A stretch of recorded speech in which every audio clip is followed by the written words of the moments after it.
जायचं का हो मोरयाच्या मंदिरात? कुठे? हां, चला.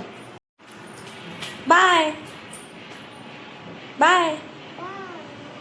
कुठे चालली तू? हां, गणपती बाप्पाकडे.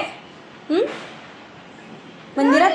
मोरया गणपती बाप्पा मोरया, गणपती बाप्पा मोरया असं म्हटल्यानंतर मनात एक उत्साह आणि उत्स्फूर्तता असते. गणपती बाप्पाच्या दर्शनाला जाण्यासाठी आम्ही निघालो आहोत श्री मोरया गोसावी या मंदिरात. चला मग जाऊया मंदिराकडे. आणि मंदिरात जाण्यासाठी काव्याची धडपड बघा. तिला बाहेर निघायचं म्हटलं की एवढी खुशी होते, काय सांगायचं बाबा.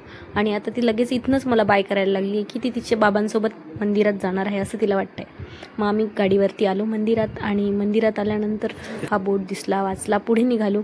आणि मंदिरात जाण्यासाठी काव्याची बघा घाई कशी चालली आहे. कारण तिला एवढा मोठा परिसर भेटला होता, तिथे पायऱ्या होत्या, चालण्यासाठी मोठा परिसर होता. तिची नुसती धावपळ चालली होती. कुठे पळू, इकडे पळू, तिकडे पळू, मस्त वाटत होतं तिला. असं करत करत आम्ही मंदिरात पोहोचलो. आणि मंदिरात तर मूर्तीची जी व्हिडिओ आणि फोटो काढण्यासाठी अलाउड नसतं.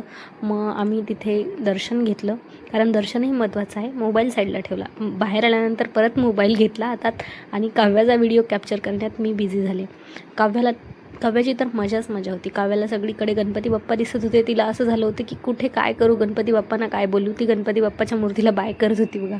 जिथे मंदिर दिसेल तिथे मॅडम नमस्कार करत सुटल्या होत्या. कारण गणपती बाप्पा दिसले की आपण नतमस्तक झालो असं काव्याचं असतं. ती लहानपणापासूनच गणपतीचं एक वेगळं आकर्षण तिला आहे.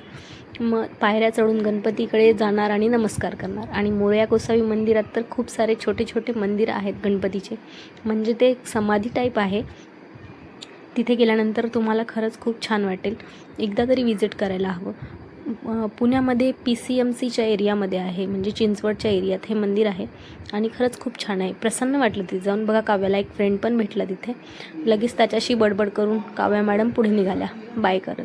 ते एकमेकांना बोलले, त्यांची भाषा त्यांनाच माहिती बाबा. असं करत काव्या पुढे निघाली. तिला परत मंदिर नाही पण मूर्तीची फोटो जरी दिसला तरी काव्या लगेच नमस्कार करते. आणि लगेच आता ती परत मंदिरात वरती चढून नमस्कार करायला लागली. काव्या गोल गोल फिरली. तिला खूपच आवडला होता मंदिराचा परिसर. आणि त्यानंतर आम्ही तिथनं निघणार होतो रिटर्नसाठी. काव्याला काही जावे ना, तिथून तिला खूप छान वाटत होतं. तिने सगळा परिसर अशा प्रकारे आम्ही बघितला. खरंच खूप छान आणि रम्य परिसर होता. अगदी सुंदर मंदिर होतं. एकदा तरी विजिट नक्की करा. चला, गणपती बाप्पा मोरया. परत भेटूया नेक्स्ट ब्लॉगमध्ये. तोपर्यंत बाय.